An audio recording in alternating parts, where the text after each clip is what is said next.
He said, you do know it's a tradition that when a script editor leaves a series, he always writes a show for the new series that's coming up. I said, oh, is that right?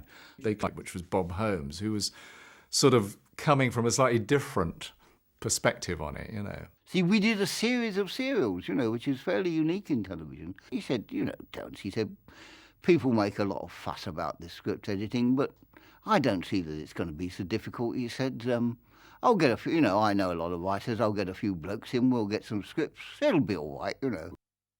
I didn't always read the whole scripts. I read my bits because I felt it would be prying otherwise. Why should I know how it ends, you know, what someone's doing behind closed doors?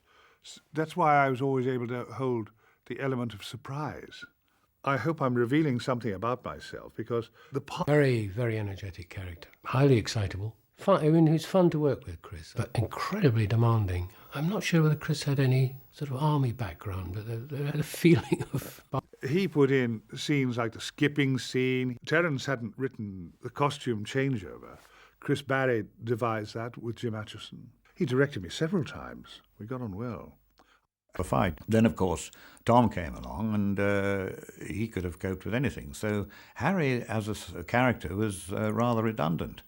But that didn't really matter because Ian Marter was such a good actor and such a good personality. Tom and Ian had a relationship. They'd got to know each other. I was very close to her. I thought she was totally charming.